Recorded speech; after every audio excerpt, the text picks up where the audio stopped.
This is IGN. The backlash against PlayStation killing discs continues. Welcome to your IGN Daily Update. But first, The Batman Part 2 has suffered yet another delay, leaving Robert Pattinson's long-awaited return as The Dark Knight now set to launch in 2028. Having previously been due to arrive in theaters in October 2027, The Batman Part 2 will now touch down on February 18, 2028. This latest change follows a string of previous delays to Matt Reeves' Batman sequel, which had originally been set to arrive back in 2025. According to Deadline, The Batman Part 2's latest holdup can be blamed on a cascade of changing release dates over at Warner Bros., as the company's impending sale to Paramount takes longer than first anticipated.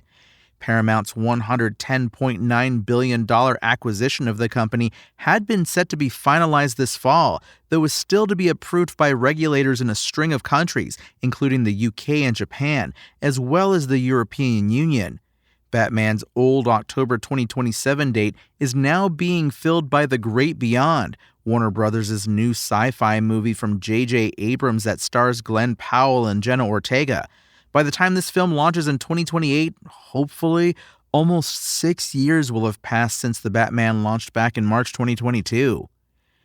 And fresh from his epic journey home after the Trojan War, Matt Damon's Odysseus has one more trip planned, riding the battle bus into Fortnite. That's right, the hero of Christopher Nolan's The Odyssey is now in Epic Games' Battle Royale item shop as of yesterday, Thursday, July 16th, following the game's next big update. That's the same one that's added England legend David Beckham, as well as a slew of Batman characters in swimsuits. Epic Games showed off footage of Odysseus' skin in action, and yes, it's clearly based on the likeness of Matt Damon. Fortnite leaker Sheena BR has also posted an image of a second The Odyssey skin, that of the hulking Agamemnon, played by Benny Safdie in the movie. If you fancy trying your luck at getting Odysseus for free, there's a typical in-game tournament to try and do so. For the vast majority of players, however, a low-ranking entry here will at least award you an Odyssey-themed loading screen. All 2 hours and 53 minutes of The Odyssey is now in theaters. In addition to its star-studded cast, fans can expect a film that Nolan says he crafted to, quote, do away with cultural prejudices about the ancient world. It will also feature an enormous practical Cyclops. Now, why isn't that joining Fortnite too? Ever since Sony announced plans to do away with physical discs for new PlayStation games from 2028 onwards, angry gamers have flooded the company's social media platforms to demand a U-turn.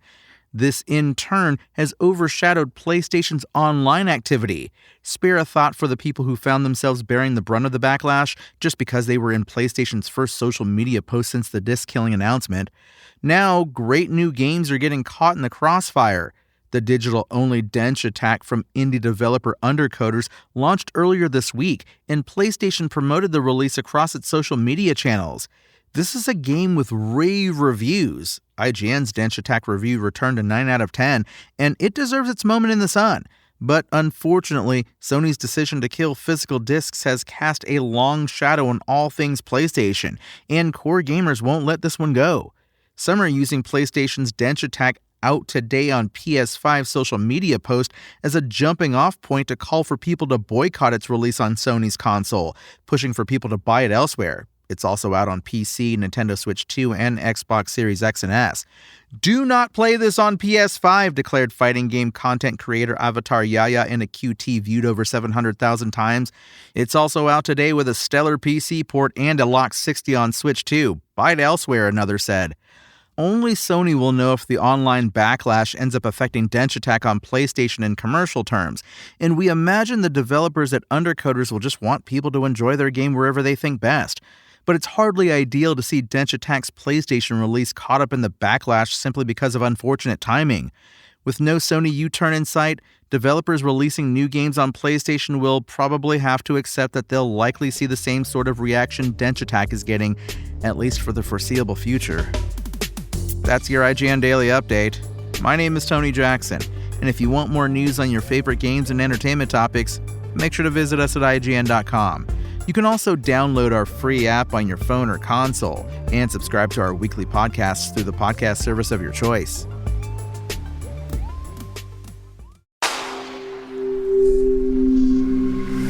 Spoken Layer.